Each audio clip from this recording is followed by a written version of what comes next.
Welcome back to Sports for Real on this fine college football Saturday morning. As you can see, I'm kind of like up with the crows a little bit. Had to do a little vehicle maintenance. I got to be the only guy in the world who has 2 catalytic converters go out on a fairly brand new vehicle. But, other than time, I'm not really losing anything because everything's still under warranty. But I want to talk a little bit about last week. You had Georgia obliterating Oregon. Georgia still looks to be the part that they were last year. They're going to play a part in it this year. But let me give you something to think about. Oregon, who has been a good program over the last 10, 15 years, they are not what you saw with Chip Kelly.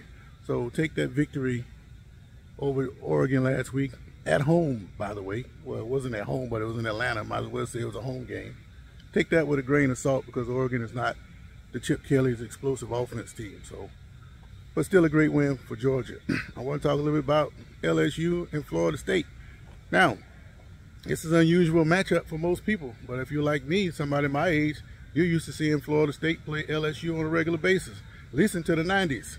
Last time I remember seeing these guys play, they got into a big fight right before the game. LSU just come out in the middle of the field, think they can just stomp up and down on Florida State's logo, and Florida State, they weren't going to stand for that. And after the fight broke up, Amp Lee just put about 200 yards on them, and they could never stop them. So they hadn't seen LSU play Florida State since. That's been almost 30 years.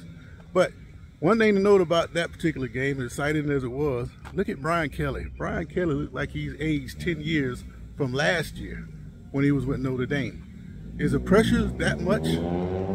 Is the pressure that much to coach at LSU as opposed to Notre Dame?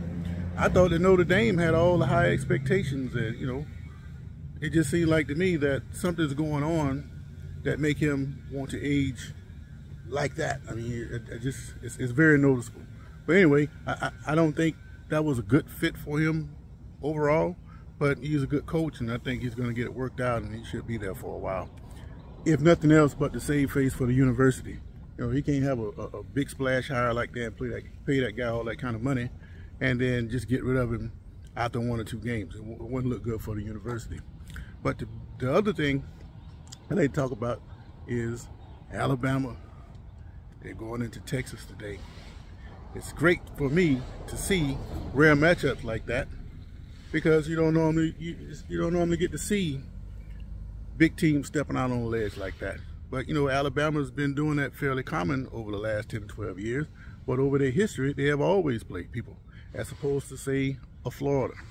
Florida, they would duck these kind of games. Yes, they played Utah last week. They won an exciting game, but if they take a chance and they had lost, it's going to be a while before you see Florida do that again. Take, for instance, when they lost to Michigan a few years ago in Dallas. Michigan beat them up. They hadn't played anybody since last week when they signed Utah. But the thing is, they're going to have to step up because, as you know, Alabama and Oklahoma, they're coming into the SEC. So Florida will no longer be able to duck teams like this. It's not that they can't play with them, but they won't sign them. And that's going to come back to bite them with all these super conferences coming up. They're going to have to step out on the ledge and start playing some of these teams so it becomes normal for them and it won't be that much of a big deal. Now, reason why I like matchups like Alabama and Texas and other rare matchups that you get, I used to watch the Braves play back in the 80s, even into the 90s.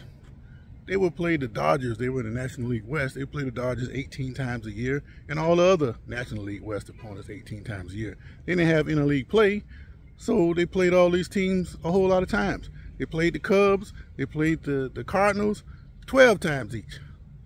There's just too many times to keep seeing the same opponent. That's why in a sport like football, when you really only get one chance, it's exciting to see teams go out and take a chance on all these different opponents. It's going to be a great year, but to see Alabama go into Austin well before these 2 teams come into the league, and by the way, this game was scheduled before Oklahoma and Texas were scheduled to come into the league, so that tells you that Alabama, they'll play anybody anywhere, and I like teams like that. So keep an eye on that. It should be an exciting game. Alabama is probably going to win that game, but Texas should make it interesting, not because they're that good, it's just because they have athletes there. They're a very, very dangerous team to play no matter what year it is. So keep an eye on that. So that's my early takes for today. This has been Sports for Real. I'm Coach Hall. If you like what you see, hit the comment button or subscribe. Thank you.